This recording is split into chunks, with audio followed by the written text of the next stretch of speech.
இன்றே டவுன்லோட் செய்து உங்கள் ஃபேவரட் ஷோக்களை என்ஜாய் பண்ணுங்க. அவனெல்லாம் சும்மா விடக்கூடாது மாயா. ஏன் கையாலேயே அவனை 2 அடி அடிச்சாதான் என் ஆத்திரமே தீரும். அவன் தான் போலீஸ் ஸ்டேஷன்ல ஜெயில சேஃபா இருக்கானே பெரியமா. அவன் கையை அன்னைக்கே உடைச்சுதான் விட்டேன். உன் உயிரை பறிக்க பாத்திருக்கான்ல, அவனை அடிக்காம விட்டா எனக்கு தூக்கம் வராது கதிரு. மாயா வா போலாம். நிஜமாதான் சொல்றீங்களா? ஆமா மாயா, என் பிள்ளைங்களுக்கு ஏதாவது ஒண்ணுனா நான் வந்து நிப்பேன்னு அவனுக்கு புரியணும். அந்த பயம் அவனுக்கு இருக்கணும். சரி, பயமுறுத்திடலாம் வாங்க. சரி நாங்க வரோம். கதிரு ஜாக்கிரதை. சரிங்க அத்தா. தனா அவனை நல்லா பாத்துக்கோ. சரிம்மா. இந்தா போயிட்டு வரோம். பார்த்து போயிட்டு வாங்க அத்தா.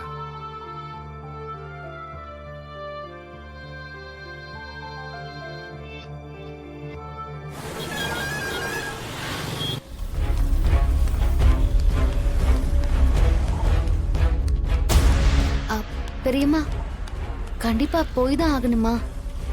எவ்வளவு பெரிய கொடுமையை பண்ணிருக்கான் அந்த பாவி. ஒரே நேரத்துல நானும் என் பொண்ணும் தாலி இழந்திருப்போம். அவனை இப்படியே விட்டா தொடர்ந்து தனாவுக்கும் கதிர்க்கும் தொல்லை கொடுத்துக்கிட்டே இருப்பான். என் கையால அவனை ஒரு அடியாவது அடிக்கணும், இல்லனா என் மனசு ஆறாது மாயா. ஆனா அவன் ஜெயில இருக்கானே, அதான் யோசிக்கிறேன். மெடிக்கல் செக்அப் பண்ண டாக்டர் வந்திருக்காங்க. வணக்கம் மேடம். வணக்கம். எப்பவும் டாக்டர் சந்திரங்கிறவர் தானே ரெகுலரா வருவாரு? அவர் இப்போ லீவ்ல இருக்காரு, அதனால ஐஜி சார் சொல்லி நாங்க வந்திருக்கோம். நோ ப்ராப்ளம், வாங்க. கைதி கிட்ட நானே கூட்டிட்டு போறேன். இல்ல சார், எங்களுக்கு சில கம்ப்ளைண்ட்ஸ் எல்லாம் வந்திருக்கு. அப்படியா? போன தடவை சந்திரமூர்த்தி செக் பண்ண ரிப்போர்ட்லயே கைதிகளுக்கு சரியான ஊட்டச்சத்து இல்லைன்னு சொல்லியிருக்காரு. கவர்மெண்ட் கைதிகளுக்காக அலோகேட் பண்ற ஃபுட் எல்லாம் சரியா குடுக்குறீங்களா இல்லையா? எல்லாம் சரியா தானே மேடம் கொடுக்குறோம். அப்புறம் எப்படி ரிப்போர்ட் இந்த மாதிரி வரும்? ஃபுட் ரேஷியோவை கம்மி பண்ணிட்டீங்களா இல்ல நீங்க அதெல்லாம் வெளியில கொடுக்குறீங்களா? அப்படிலாம் இல்லை மேடம், எல்லாம் நேர்மையா தான் பண்ணிட்டு இருக்கோம். எங்களுக்கு ரெக்கார்ட்ஸ் வேணும். ரேஷன்ஸ் எவ்வளவு வாங்கியிருக்கீங்க, அதுக்கான பில் ரெக்கார்ட்ஸ் எல்லாம் நாங்க பார்த்துட்டு ஐஜிக்கு ரிப்போர்ட் பண்ணணும். இங்க எந்த தப்பும் நடக்கல மேடம். உங்களுக்கு சந்தேகம் இருந்தா நான் ரெக்கார்ட்ஸ் எல்லாம் காமிக்கிறேன். நீங்க எல்லாத்தையும் ரெடி பண்ணி வைங்க, நாங்க பிரிசனர்ஸ்க்கு செக்அப் முடிச்சிட்டு வரோம். ஓகே மேடம், இவங்களை எல்லாரும் செல்லுக்கும் கூட்டிட்டு போங்க. ஓகே சார், வாங்க மேடம். உன்னால மட்டும்தான் ஜெயிலுக்குள்ள இருந்துகிட்டு வெளியில வந்து நினைச்சதை செய்ய முடியும்னு நினைச்சிட்டியா? நாங்க நினைச்சா நீ இருக்கிற இடத்துக்கும் தேடி வருவோம். ஏண்டா பொறுக்கி, செஞ்ச தப்புக்கு ஜெயிலுக்கு வந்தும் திருந்த மாட்டேல. என் பொண்ணோட வாழ்க்கைய அழிக்க பாத்திருக்க. சாமி வேஷம் போட்டு கதிர கத்தியால குத்தி இருக்க. கோழ மாதிரி வேஷம் போட்டுட்டு வந்து இதெல்லாம் பண்ணிருக்க. அன்னைக்கு மட்டும் பெரியப்பா கிட்ட மாட்டி இருந்த நீ உயிரோடவே இருந்திருக்க மாட்ட. அந்த கதிர் பொழைச்சிட்டான்னு கேள்விப்பட்டேன். ரொம்ப சந்தோஷப்படாதீங்க. நான் இருக்கிற வரைக்கும் அவனை உயிரோட இருக்க விட மாட்டேன். அவனை நானே கொல்லுவேன்.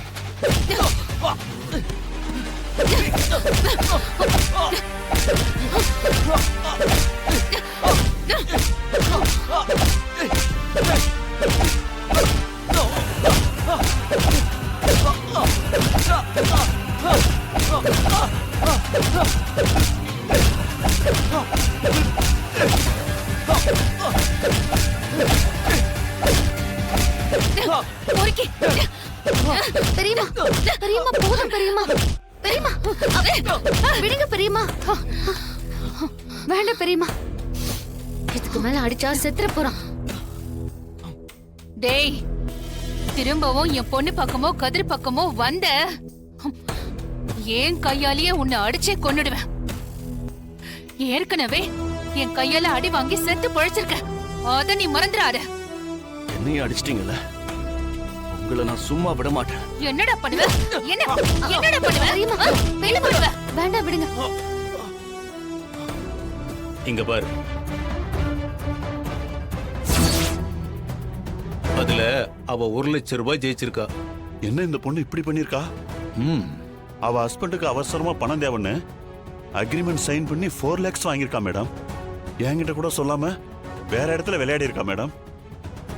ஏதோ திறமையான பொண்ணாச்சேன்னு ஹெல்ப் பண்ணலான்னு பார்த்தா இப்படி எத்திக்ஸே இல்லாம இருக்கா மேடம். இப்பவே நான் ஸ்பான்சர்ஷிப்பை கேன்சல் பண்ணிடுறேன் மேடம். ஆ வேண்டாம் திவாகர், அப்படி எதுவும் பண்ணிடாது. உனக்கு தெரியாம இப்படி ஒரு விஷயம் நடந்திருக்கேன்னு தான் சொல்லிட்டு போலான்னு வந்தேன். அதுவும் இல்லாம அந்த பொண்ணு உன் ஸ்பான்சர்ஷிப்ல தான் விளையாடணும். அவளை வச்சு நான் சில விஷயங்கள் பண்ண வேண்டியதா இருக்கு. அதுக்கு நீ எங்களுக்காக ஒரு விஷயம் பண்ணணும். சார், மேடத்துக்காக நான் என்ன வேணாலும் பண்ணுவேன் சார். ஆமா, அந்த பொண்ணுக்கு யார் இப்ப கோச்சிங் கொடுக்க போறா? ஏற்கனவே ஸ்டேட் பிளேயருக்கு ரெடி பண்ற 2 கோச்சு தான் மேடம். அவங்கள மாத்திடு. ஆ வேற பொண்ணுங்களுக்கு அவங்கள கோச்சிங் கொடுக்க சொல்லு. தனாவுக்கு நான் சொல்ற ஆளை வச்சுதான் நீ கோச்சிங் கொடுக்கணும். சரிங்க மேடம், நீங்க என்ன சொன்னாலும் அதை பண்ணிடுறேன் மேடம். ஆ மேடம், யார் அந்த கோச்சு?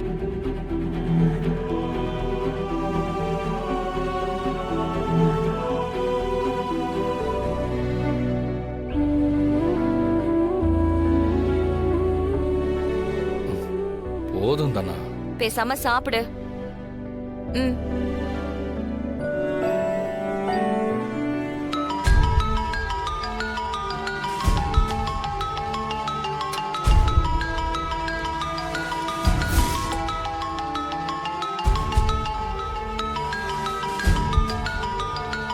யாரு?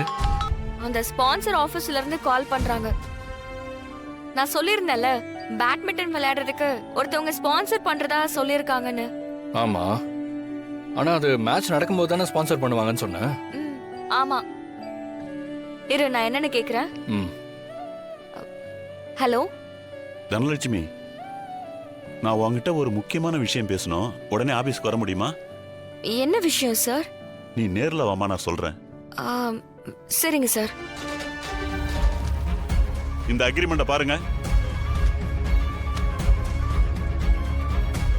இதுல எங்களை கேட்காம வேற எந்த போட்டிலையும் விளையாடக்கூடாதுன்னு எழுதி இருக்கு.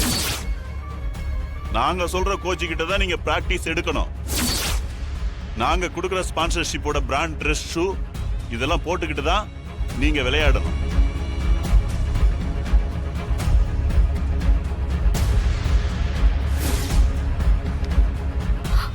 சாரி சார், அன்னைக்கு இதெல்லாம் நான் சரியாவே படிக்கல. அதுக்கு தான் அன்னைக்கே நான் உங்களை படிச்சு பார்க்க சொன்னேன். அன்னைக்கு இப்படிதான் காசு வேணும்னு எங்க கூட அக்ரிமெண்ட் சைன் பண்ணீங்க. இப்ப திரும்ப அதே மாதிரி காசுக்காக வேற இடத்துல விளையாடி இருக்கீங்க. ஒரு ஸ்போர்ட்ஸ் உமனா எந்த எத்திக்ஸும் இல்லாம இருக்கீங்க. Sorry sir.